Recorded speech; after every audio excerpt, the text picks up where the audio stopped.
আসসালামু আলাইকুম। আমি শারমিন সুলতানা।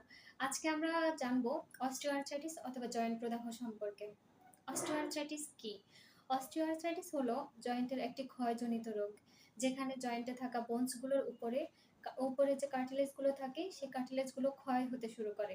যার ফলে জয়েন্টের বোনসগুলো একে অপরের সাথে ঘষা খেতে শুরু করে। ফলাফলস্বরূপ আমাদের জয়েন্টে ব্যথা হয়, জয়েন্ট ফুলে যায়, আমাদের নড়াচড়া এবং হাঁটাচলায় অসুবিধা হয়। এখন আসি অস্টিওআর্থ্রাইটিস কি কারণে হয়।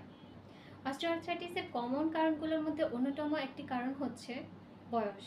গবেষণায় দেখা যায় যে 50 ব্যক্তিদের অস্টিওআর্থ্রাইটিস বেশি হয়। গুরুত্বপূর্ণ আরেকটি কারণ হচ্ছে অতিরিক্ত ওজন। শরীরের ওজন স্বাভাবিকের চেয়ে বেশি বেড়ে গেলে ব্যক্তির হিপ এবং নি জয়েন্ট অর্থাৎ হাঁটুতে প্রেশার বেড়ে যায়, যার ফলে দেখা যায় যে যেসব ব্যক্তি অতিরিক্ত ওজন ক্যারি করেন তাদের মধ্যে হিপ এবং হাঁটুতে অস্টিওআর্থ্রাইটিস বেশি হয়। গুরুত্বপূর্ণ আরেকটি কারণ হচ্ছে বংশগত, অর্থাৎ ব্যক্তির যদি পরিবারের বাবা মা দাদা দাদির কারো থেকে থাকে, দেখা যায় যে পরবর্তী প্রজন্মের মধ্যে অস্টিওআর্থ্রাইটিস হওয়ার সম্ভাবনা বেশি থাকে। আরেকটি কারণ হলো পূর্বের আঘাত, অর্থাৎ ব্যক্তির জয়েন্টের বোনস অথবা কার্টিলেজে যদি পূর্বের কোনো আঘাত বা ইনজুরি থেকে থাকে, পরবর্তী দেখা যায় যে সেসব ব্যক্তিদের মধ্যে অস্টিওআর্থ্রাইটিস বেশি হচ্ছে। অস্টিওআর্থ্রাইটিসের আরেকটি কারণ হচ্ছে অতিরিক্ত ব্যবহার, অর্থাৎ টানা দাঁড়িয়ে থাকা, অনেকক্ষণ টানা ব্যায়াম করা বা ভারী কাজ করা, কোনো রেস্টিং ছাড়া টানা অনেকক্ষণ হাঁটা। যদি কোনো ব্যক্তি রিপিটেডলি এই কাজগুলো করে থাকেন, তাহলে সে ব্যক্তির অস্টিওআর্থ্রাইটিস হওয়ার সম্ভাবনা বেশি। এখন জেনে নিই অস্টিওআর্থ্রাইটিসের উপসর্গসমূহ কী কী। অস্টিওআর্থ্রাইটিসের মোস্ট কমন উপসর্গ হলো জয়েন্টে ব্যথা। আর এই ব্যথা আমরা যে কোনো কাজ করার সময় অথবা কাজ করার পরে বেশি অনুভব করতে পারি, এবং দিনের শেষে ব্যথাটা বেড়ে যেতে পারে এবং অথবা বেশি ফিল হতে পারে।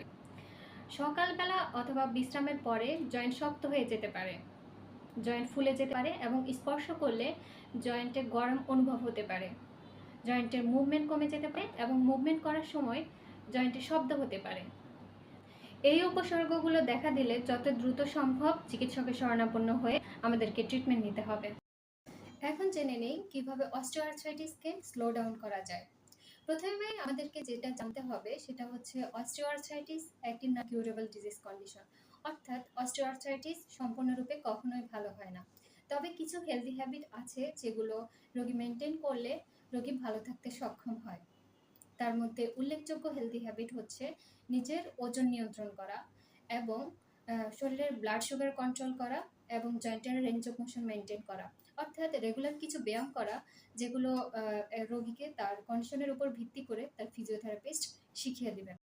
আরেকটি হেলদি হ্যাবিট হচ্ছে হেলদি ডায়েট মেনটেন করা, যাতে রোগীর শরীরে ভিটামিন ডি এবং ক্যালসিয়ামের ঘাটতি না হয়। আজকে এই পর্যন্তই, দেখা হবে অন্য কোনো দিন অন্য কোনো বিষয় নিয়ে।